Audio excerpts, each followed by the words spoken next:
News में आई which was about the new education policy of 2020 और इस एजुकेशन पॉलिसी ने धूम मचा दी। सो आई क्विकली थॉट कि ये एजुकेशन पॉलिसी आप सबको, मेरे स्टूडेंट्स को कैसे इंपैक्ट करने वाली है। Let's have a quick round up about it. If you are a parent, आप पेरेंट हैं, आप स्टूडेंट हैं, आप कॉलेज के स्टूडेंट हैं, आप स्कूल के स्टूडेंट हैं, ये पॉलिसी आप सबको इंपैक्ट करने वाली है। तो आज की video is dedicated towards the new education policy of 2020। Welcome everyone, you are watching Eco World Digital Classes and generally I do classes for economics, for business, for English, but आज एक ऐसी policy आई है जिसने हमारे educational system को जड़ से, बिल्कुल जड़ से चेंज कर दिया है एंड फॉर गुड।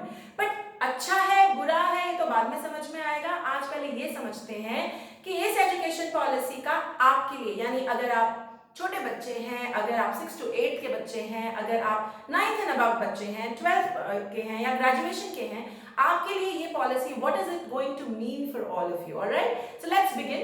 मैं दोनों लैंग्वेजेस में बात करूंगी। I try to talk in English as well as Hindi, ताकि जितनी ऑडियंसेस ये देख रही हैं उन्हें ये आसानी से समझ में आ सके। Alright, so let's go there. So the first and the foremost जो सबसे तगड़ा चेंज आया है वो ये है कि स्कूल एजुकेशन सिस्टम को 3 लेवल्स में डिवाइड कर दिया गया है।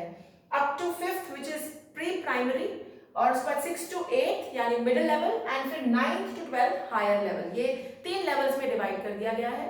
और मजे की बात है कि इन तीनों लेवल्स में बहुत सोच समझ के कुछ चेंजेस लाई गई हैं। सो let's begin with the pre primary stage.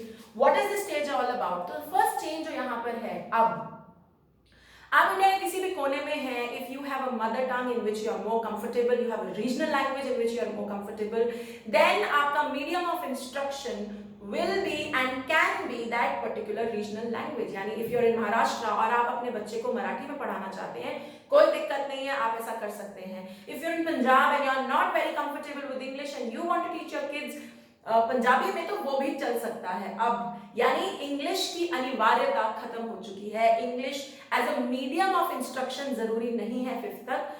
हाँ, as a language, as a subject English definitely रहेगा, लेकिन not as a medium of instruction. Totally up to the school वो हो सकता है। अब उसके बाद इसी स्टेज में, ये जो 5th तक की स्टेज है, और इसमें मैं बात करना चाहूंगी कि 3 साल से 6 साल की उम्र के बच्चे भी इंक्लूडेड हैं।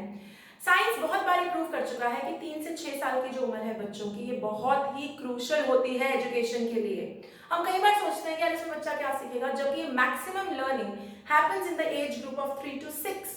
तो 3 से 6 साल की उम्र में और उससे 5th तक आपको नए सब्जेक्ट्स दिए जाएंगे, आपको उनको डिस्कवर करने का मौका दिया जाएगा, उनको समझने का मौका दिया जाएगा।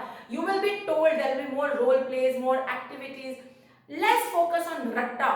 मतलब रट्टा तो I am anyways very against it, because रट्टे में क्या है भाई, आपको कुछ समझ आया नहीं आया, आपने पेपर में एग्जैक्टली वो लिख दिया जो आपने याद किया, which means it's a memory test and not knowledge test. आपको पता नहीं आता है कि नहीं आता। अगर बच्चे को बचपन से ही डिस्कवरी, एनालिसिस, इसका मौका दिया जाए, we will have the most brilliant scientist and the most brilliant businessman and inventors in the world probably. तो वो एक चेंज यहाँ पे लाया गया है। नेक्स्ट स्टेज पे 6 to 8, brilliant change. You can choose subjects, you can choose 8 to 11 बच्चे सब्जेक्ट चूज कर सकते हैं, और इन सब्जेक्ट्स में अगेन एप्लीकेशन, प्रैक्टिकल नॉलेज पे ज्यादा फोकस रहेगा। Very important and a very important thing, vocational courses will be introduced at this stage. Now what are vocational courses? See, it is very important. As a teacher, I have been seeing this. मैं बहुत time से देख रही हूँ कि बच्चे graduation भी कर लेते हैं बट उन्हें कोई स्किल नहीं आता। स्किल में और सब्जेक्ट में फर्क है। अगर आप लोग इंग्लिश सब्जेक्ट की तरह पढ़ते हैं to get marks, then you are not developing a skill. लेकिन अगर आप इंग्लिश को इंग्लिश लैंग्वेज की तरह पढ़ते हैं which you can use further, तो फिर आप एक स्किल जनरेट कर रहे हैं। Same is the case with science. अगर आप साइंस को प्रैक्टिकली पढ़ रहे हैं तो आप स्किल जनरेट कर रहे हैं। अगर आप रट्टा लगा रहे हैं क्वेश्चन आंसर्स का, then it's no point. So vocational courses, like courses which will enable you to develop a skill, जो कल को आपको पैसा कमाने में, आपके करियर में काम आएंगे, वो इस स्टेज पे आप चूज कर सकते हैं। Isn't it brilliant, guys? If you are from 6 to 8 and you are watching this video, wow, कितनी बढ़िया बात है। I wish हमारे टाइम में ऐसा कुछ हुआ होता। उसके अलावा and a very interesting change, IT coding. Coding will be taught from this stage onwards. 6 standard onwards आपको coding सिखाई जाएगी। A lot of you have a lot of interest in gadgets and in computers, and this is going to be your chance to literally learn it. Apart from that, आपको पूरे साल में 10 दिन के लिए इंटर्नशिप इंटर्नशिप करने का मौका मिलेगा। Now this is where your financial independence starts. Internship, आपने कुछ एक स्किल सीख लिया, अब पता कैसे चलेगा कि यार वो स्किल आता है कि नहीं? तो 10 दिनों की इंटर्नशिप, आप कहीं जाके वाकई 10 दिनों तक काम करके आएंगे और वो स्किल अपना पक्का करके आएंगे। ये सब इस स्टेज में thumbs up from my side. Last is 9 to 12 which is higher secondary, थोड़ा सीरियस क्लासेस आ गई। तो जो सब्जेक्ट्स आपने चूज किए हैं, जिनमें आपको इंटरेस्ट है, उनका कोर, उनको ज्यादा स्ट्रेंथन करना, उनकी प्रैक्टिकल नॉलेज बढ़ाना इस स्टेज पर होगा। और इसी से रिलेटेड हमारा फोर्थ पॉइंट है बोर्ड्स। बोर्ड्स की रिलेटिव इंपॉर्टेंस को थोड़ा कम किया जाएगा। अब कहने का ये मतलब नहीं है कि बोर्ड्स खत्म हो गए, लेकिन सीधी बात है कि बोर्ड्स में जो हुआ है कि 90 लाने हैं, 95 लाने, वो खत्म हो जाएगा। And the focus will be on application and practical knowledge. The syllabus will be reduced, आपका रिड्यूस करके सिलेबस जो कोर है, उसका जो गढ़ है, वहां पहुंचाया जाएगा। और आप उस सिलेबस से you can go for an objective and a descriptive paper. Objective paper MCQ papers होते हैं। कई बच्चे बोलते हैं MCQ में क्या करना पड़ता है मैम? रॉन्ग। MCQ वाले में दिमाग चलाना पड़ता है और जहां एप्लीकेशन यूज होती है वहीं पर ये पेपर निकल सकता है। You getting my point? So that is going to happen now. अब ये होगा। तो बोर्ड्स में 95 अगर आपके आए, उसका मतलब you are somebody who really knows your subject very well. और अगर आपके let's say 60-65, पहले क्या होता था ना, 95 वाला बच्चा है लेकिन 3 साल बाद उसको याद नहीं है उसने क्या पढ़ा था, doesn't remember। अब क्या होगा, if you are scoring a 90%, you are a dude in your subject, तुम्हें वो सब्जेक्ट बहुत अच्छे से आता है। तो ये एक बहुत बढ़िया चेंज होने वाला है। More and more focus on practicality and less on रट्टा, इसीलिए डिस्क्रिप्टिव पेपर कम किया जा रहा है। Second very important change and brilliant change, जो ये arts, commerce, science, non made और उसके साथ साथ कॉमर्स वाले ऐसे होते हैं, आर्ट्स वाले नलायक होते हैं, साइंस वाले ब्राइट होते हैं, this all rigid rigid compartmentalisation will be totally taken of, हट गई है। अब एक पूल बनाया जाएगा सब्जेक्ट्स का और कोई भी सब्जेक्ट चूज करता है। मेरे बहुत सारे ऐसे स्टूडेंट्स हैं who would have wanted to take 2 subjects from 2 different streams पहले, कि नॉन मेडिकल सब्जेक्ट और कुछ कॉमर्स के सब्जेक्ट बच्चे लेना चाहते थे बट ले नहीं पाते थे क्योंकि इतनी स्ट्रिक्ट कंपार्टमेंटलाइजेशन थी। अब वो नहीं रहेगी। As an economics student, if you're really interested in history, you can also take history. As a physics student, if you're really interested in economics, you can also take that. मतलब आप ये choices, आपकी choices खुल गई हैं। As students, you have more flexibility.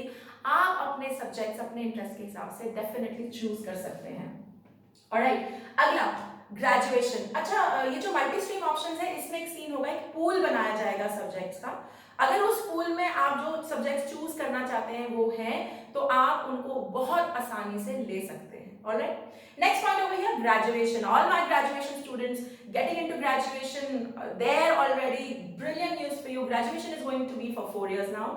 कोई drop out नहीं होगा। जो पहले साल में करेगा उसको सर्टिफिकेट, जो दूसरे साल में अगर 2 साल करके निकल जाता है उसको डिप्लोमा। तो मतलब आपके पास एक डिग्री हमेशा होगी। You will not be called out a drop out. उसके अराउंड जो स्टिग्मा है, जो लोग उसको बहुत बुरी तरह से देखते हैं, वो भी हट जाएगा। सबसे बढ़िया बात guys, imagine let's say you are a Indian history student, तुम इंडियन हिस्ट्री पढ़ रहे हो। आज से पहले क्या होता था, इंडियन हिस्ट्री पढ़ते थे, रट्टा रट्टा रट्टा रट्टा, पेपर में गए, लिख दिया, मार्क्स आ गए, over. Now you can take a sabbatical, यानी आप इंडियन हिस्ट्री पे रिसर्च कर रहे हैं, आपको लगता है कि आपको 1 साल के लिए इंडिया को घूमना पड़ेगा ताकि आप उस हिस्ट्री को ज्यादा अच्छे से समझ सकें। आपको वो सबैटिकल, वो टाइम पीरियड दिया जाएगा। आप एक टाइम पीरियड के बाद वापस आके कॉलेज ज्वाइन करके अपनी डिग्री चला सकते हैं। Isn't that wonderful? उसके लिए एक कॉन्सेप्ट होगा एकेडमिक बैंक क्रेडिट का। जैसे हम लोग what we do, we save money and whenever we want to withdraw that money, we can withdraw that money from the bank.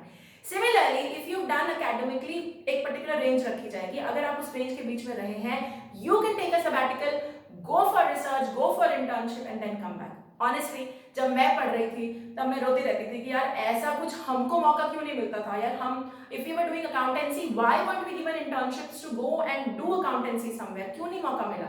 But अब आप लोगों के पास ये मौका है and it's a brilliant move. Finally school के बच्चों, annual exam done dusted. Semester system होगा, साल में 2 बार लिया जाएगा। मोस्टली अभी तक यही बात सुनने में आ रही है। And your papers might now move towards application and objective papers. तो नटशल में अगर मैं बात करूं तो जो स्कूल के बच्चे हैं, उनके दिमाग, उनके जो पॉइंटर्स, क्विक पॉइंटर्स हैं, पेपर एनुअल की बजाय साल में 2 बार होंगे, पेपर ज्यादा एप्लीकेशन ओरिएंटेड होंगे, रट्टा ओरिएंटेड नहीं, और हो सकता है इसी वजह से they are more objective, right? On the other hand, college students will have the choice to choose their subjects multi-stream. You can take a sabbatical. आप कभी भी sabbatical लेके वापस आ सकते हैं. आप internships, research के लिए वो time use कर सकते हैं. और आपकी graduation अगर आप बीच रास्ते में छोड़ भी दे तो भी कोई टेंशन नहीं, आपको डिग्री डेफिनेटली मिलेगी. एक और बात स्कूल स्टूडेंट्स के लिए, you get to learn skills right from 6th standard onwards. तो हो सकता है by the time you reach your graduation, तो जो generally मैं problem face करती हूँ, क्या करना है पता नहीं, क्या करना है पता नहीं. क्यों नहीं पता? क्योंकि वो सब्जेक्ट्स ही नहीं पता. If you are doing those subjects from 6th standard onwards, vocational courses, it's quite possible कि by the time you are in 12th standard आपको एग्जैक्टली पता है आपको कौन सी स्ट्रीम, कौन सा सब्जेक्ट पढ़ना है. ऑल इन ऑल, मैंने ये वाली जो आज वीडियो बनाई है, ये मेरे सारे school, graduation, college, all students 11th 12th के लिए है. I hope things are very clear for you, what all changes are coming. अगर you know the policy overall is brilliant. Hopefully इसकी इम्प्लीमेंटेशन इस साल नहीं अगले साल से शुरू होगी. So all of you keep track. और जैसा कि मैं हमेशा कहती हूँ, रट्टा is not going to take you anywhere. Rote learning is of no use. Focus focus focus on application and on skill building. All right, till then, see you later. Bye bye, take care, and stay tuned to the channel for more updates. Bye bye, take care.